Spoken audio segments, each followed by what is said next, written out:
Hello friends, welcome back to the channel. आज का topic है इम्पॉर्टेंस ऑफ स्पोर्ट्स यानी खेलों का महत्व। इसके बारे में हम सीखेंगे ट्रांसलेशन और सीखेंगे English in a very easy way. चलिए वीडियो को शुरू करते हैं। Just like a diet of healthy nutrients is needed for a nourishing the body. Just like यानी जैसे, शरीर यानी बॉडी, डाइट का मतलब होता है पोषण, हेल्दी न्यूट्रिएंट्स का मतलब होता है स्वस्थ पोषक तत्व। तो इसका ट्रांसलेशन होगा just like a diet of healthy nutrients is needed for nourishing the body.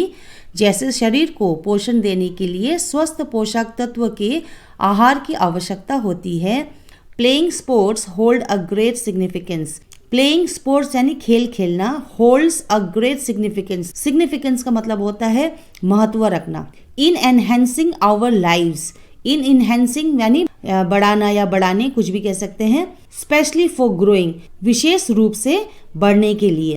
तो इसको हम पूरा ट्रांसलेट करते हैं। Playing sports hold a great significance in enhancing our lives specially for growing. वैसे ही खेल खेलना हमारे जीवन को बढ़ाने में बहुत महत्व रखता है, विशेष रूप से बढ़ने के लिए। ठीक है। स्पेशली फॉर ग्रोइंग चिल्ड्रेन यानी विशेष रूप से बच्चों के लिए। ठीक है, बच्चों के बढ़ने के लिए स्पोर्ट्स काफ़ी इंपॉर्टेंट है, यानी बहुत महत्व है स्पोर्ट्स का। As a student one has to face many challenges. Students यानी छात्र। जब हम सेंटेंस एज अ स्टूडेंट बोलेंगे तो हम इसको ऐसे कहेंगे, एक छात्र के रूप में। ठीक है। One has to face many challenges. Challenges यानी चुनौती, फेस का मतलब होता है सामना करना। तो as a student one has to face many challenges. एक छात्र के रूप में कई चुनौतियों का सामना करना पड़ता है। And playing sports help them cope with the exam pressure. Playing sports यानी खेल खेलना मदद करता है। किसको मदद करता है? यहाँ पर हम स्टूडेंट्स की बात कर रहे हैं ना। तो जब हम खेल खेलते हैं उससे क्या मदद मिलती है? Helps them to cope with the exam pressure. Copes यानी निपटने, एग्जाम प्रेशर यानी परीक्षा के दबाव को। तो उसको निपटने में स्पोर्ट्स जो है बहुत ही महत्वपूर्ण भूमिका निभाता है। चलिए इसको ट्रांसलेट करते हैं। And playing sports help them cope with the exam pressure. और खेल खेलने से उन्हें परीक्षा के दबाव से निपटने में मदद मिलती है। And prepare them for further challenges. And prepare यानी तैयार करना, फर्दर यानी आगे, और चैलेंजेस चुनौती। By providing them with physical and mental strength. Mental, physical का मतलब होता है शारीरिक और मेंटल का मतलब होता है मानसिक, है ना। और स्ट्रेंथ का मतलब होता है शक्ति। तो जब हम स्पोर्ट्स खेलते हैं, जब कोई भी व्यक्ति स्पोर्ट्स खेलता है, खेल खेलता है, तो उसको शारीरिक और मानसिक शक्ति मिलती है। Children who indulge in physical activities.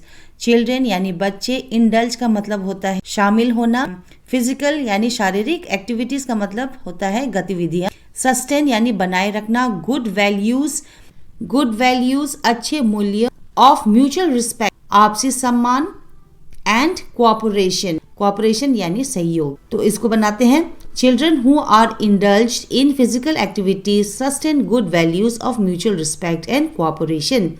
जो बच्चे शारीरिक गतिविधियों में शामिल होते हैं वे आपसी सम्मान और सहयोग के अच्छे मूल्यों को बनाए रखते हैं। ठीक है।